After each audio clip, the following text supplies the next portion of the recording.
Good morning.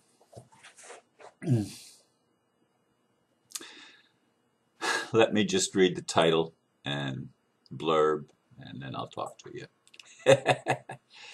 U.S. Marshals show up at my home.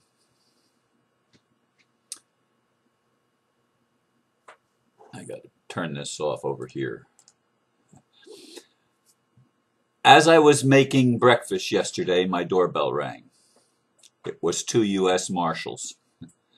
They wanted to talk with me about the papers I had filed with the federal court with which my courtesy notices were served on two federal judges. I checked in with my body, or as I checked in with my body, I felt surprisingly safe. So after a few minutes talking through the door, I let them in. At no time after the initial shock of seeing them at my door did I feel threatened, and the conversation seemed to go well as we showed respect for one another. Today I will share a bit about this experience as well as talk about my land patent, the OPPT, CVACs, courtesy notices, and the three trustees on the One People's Public Trust.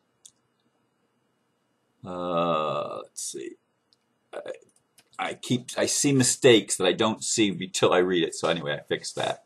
Let me save it. Okay. Yeah, I had no idea yesterday that anybody was going to show up at my door. And I didn't start to go to eat breakfast till between 9 and 9:30, probably quarter after 20 after 9. I don't know the exact time. But anyway, it was during that time that I was cooking my egg that the doorbell rang. And I went to the door and I saw two U.S. Marshals there, their badges displayed, hanging from their neck. And I said, look, I'm in the middle of making myself breakfast and the grill is still on. And they says, go take care of it, go take care of it.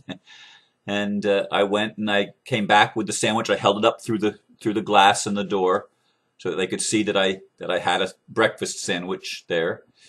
And I said, do you have a warrant? I don't remember exactly what I asked them, but they said, all we want to do is talk with you. We're not here to arrest you or anything else. They held up a piece of paper and they said, did you file this with the court? And I looked at it and I said, it looks like one of my documents. And they said, we just want to talk to you about it. That's all. And I felt peace come over me, like it's okay. Like it's nothing to be alarmed about. That was the sense that I had. And so I unlocked my door and I let them come in. And when I unlocked my door, they first invited me to come out and talk with them on the porch. I said, no, you can come in and sit down. I feel everything's fine. So we sat in my living room, which I hardly ever go into my living room even. I have to go in and dust it every once in a while, but that's about it. But anyway, we sat down and we chatted, and they read me a line from one of the document that he held up, which I didn't really look at it closely, but I'm going to try to find this morning, just before I'm starting my video, I'm going to try to find the document. And ironically, I can't find the one sentence he read from my document. I can't find it. It's not in my document. And I wish now that I had gone and looked at where he was reading from, but it was something to the effect of what you're doing is wrong and you're going to be held accountable. Well, the idea of holding a federal judge accountable was seen as a threat, which is why they were there. So there were many questions asked about my home, and I have a land patent posted on my front door, a notice of land patent, in which the jurisdiction is the U.S. Department of Justice. No other agency or of law enforcement or court or anything else has jurisdiction. But the U.S. Marshals, as deputies, if you will, of the of the Department of Justice, they have jurisdiction in regard to my home because they are the ones that are the enforcers of the land patent. And for that reason, I let them in, and I mentioned to them that when I filed the federal papers, that the lady that I filed it was really nice, and she told me her husband was a U.S. Marshal, and they wanted to know her name, and I couldn't for the life of me remember it. It was back in December. But in any case, we really did have a nice conversation about my house and about all the controversy that's surrounding it. You know, it's ironic as I look back that we really didn't talk about the courtesy notices at all. Not at all. And it was funny because one of my friends yesterday morning, before they even showed up, said that I should probably have some blank courtesy notices laying around to fill out in case anybody showed up. I didn't think of that actually till this morning when I was meditating, and I was in the meditation room for like an hour, from about 2:45 till about 3:45. Anyway, it went really well. And at no time, as I said in the blurb, did I feel they were threatening to me. I mean, we had a really nice conversation. They said, look, we just want to make sure that you're not issuing some kind of a veiled threat to the judges. You know, it's our job to protect the judges, and we want to make sure you're not going to be planning any harm or anything like that. I says, no, I'm absolutely not a violent person. I says, I told them the story of the time I went hunting and I shot a rabbit and I felt bad for the rabbit, and I've really not handled a firearm since then. And that's the truth. And that was way back when I was 21 years old. But we talked about oaths of office and defending the Constitution. And I said, all I'm trying to get is my rights honored. I said, I took an oath, as you gentlemen also did, to uphold and defend the Constitution against all enemies, foreign and domestic. And I says, unfortunately, in this country, the worst enemies are the ones that are in our own government. And I said, I pray for the presidents. I don't like the current president. I didn't like the one before him. But I pray for them. And I'm not against anybody. I'm only wanting justice for myself and for everybody else. We talked about trial by jury, and we talked about things related to the case that I've been involved in. We talked about that I have meetings here at my house, and it's a center of spiritual development, which is, of course, posted on my front door. So, I mean, a lot of things were talked about, but the courtesy notices weren't one of them. And I look back, and I have a little bit of regret that I didn't bring that up to them, or the OPPT or anything. That was not at all in the conversation, not at all. And they were here over a half an hour, I would say, easily, maybe as much as 45 minutes. I don't think they were here an hour, but I'm fairly certain it was over 30 minutes. So that's really all I have to report on that situation. They did tell me that they basically come as a courtesy when they feel that there's a possible threat, and just try to get to the bottom of it and get a meeting of the minds. And they did say that if I were to continue to do things that could be perceived as threats, that they would have opportunity to perhaps arrest me. But they didn't threaten to do that. They said, look, from what you're telling us, you know, you're not doing anything wrong. And by all means, we're not telling you don't file papers with the court or anything like that. Just be careful of your wording, that you don't use words that might be perceived as threatening. That was basically where it was left. Anyway, I do want to talk today a little bit too about the One People's Public Trust. I was in a meeting last night, and I only heard part of the call. I fell asleep actually listening to Heather on the call last night with Lisa and crew. And of course, the night before, I had listened and commented yesterday about Caleb's comments. And let me say this. Here's what I see as a tremendous issue. You've got the One People's Public Trust, and there are only 3 trustees, and they're not on the same page. Oh my God. Why should there be contrast among three trustees of something that is a device, a tool that is being used to liberate humanity?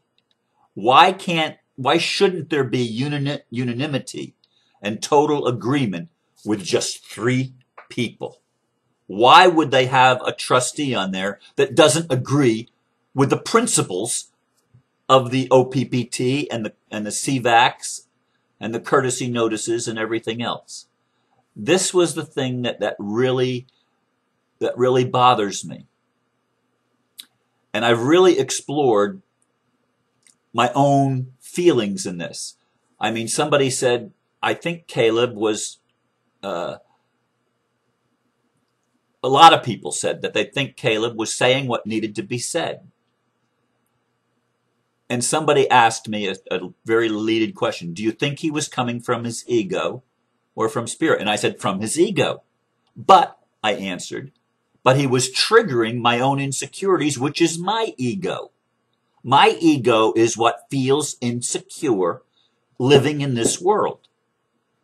Because I've been fighting to keep my house for, it'll be, let's see, since 2005, since July 2005. I've been fighting those that want to steal my house, want to break Dr. Mary's trust, and I've done everything that I know how to do in filing papers, including my own UCC one, all sorts of writs and notices and affidavits and claims of right. And I mean, I've gone through the gamut of filing paperwork. It doesn't mean a thing. Filing paperwork doesn't do anything when the system ignores it and pretends like it didn't even happen. I mean, I have filed affidavits and said, if you don't rebut this within 30 days, and this is actual court cases. One of the things about the OPPT is that they're not filing an actual court case. Therefore, they don't have significance. That's one of the alleged criticisms, or one of the criticisms of the OPPT. The UCC ones were not properly filed in a court.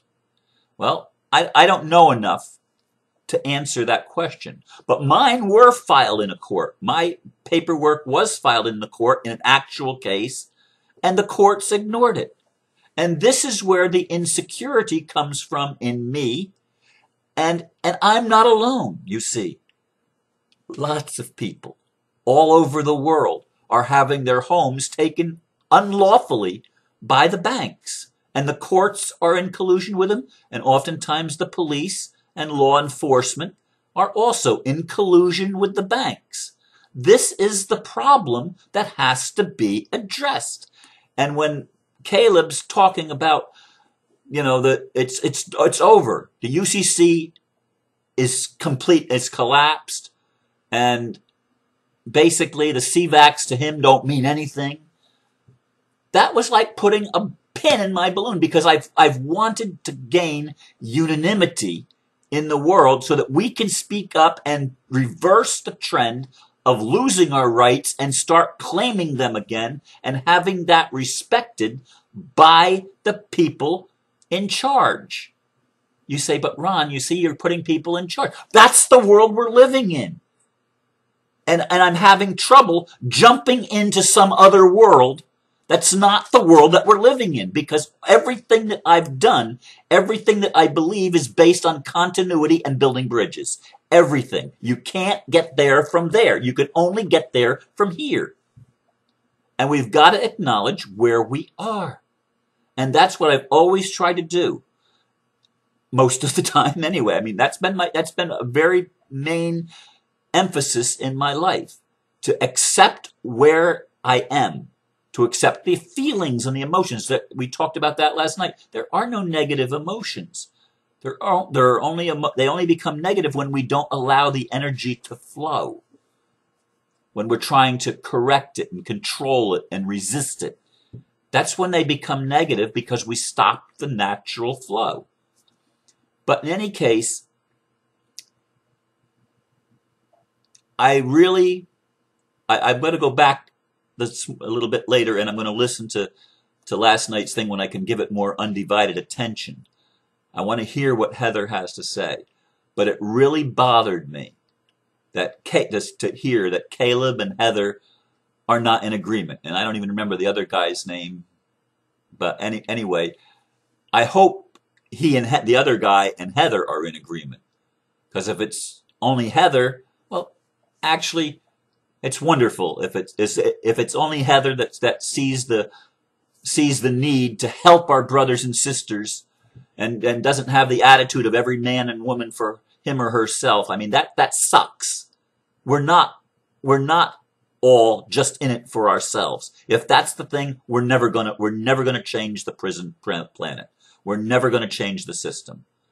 We've got to be for one another, with one another, cooperating with one another, listening to one another.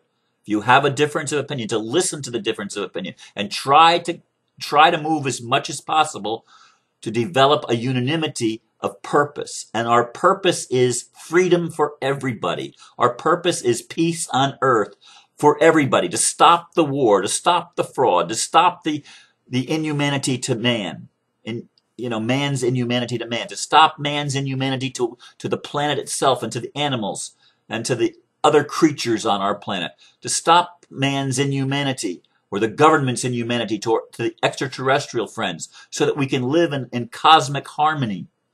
That's my goal. That's what I want for everybody. A world that works for everybody, where everybody can achieve what he or she wants to achieve, so long as they don't do it at someone else's expense and cause harm to another. I want to live in a harmless world. Is that such a bad thing? I don't think so. Anyway, I see that I've gone over 17 minutes and I better shut up. So anyway, I do thank you for listening. And yes, somebody said, you're listening to you, it's like an ongoing drama. Well, good. I'm glad, because everybody has their own dramas going on, and everybody has their own issues that they're facing. And I'm just sharing mine, and I know I'm not the only one that's in those issues. But whatever your issues are, we need to help each other. We need to love one another. That's my message. Namaste. Oh dear.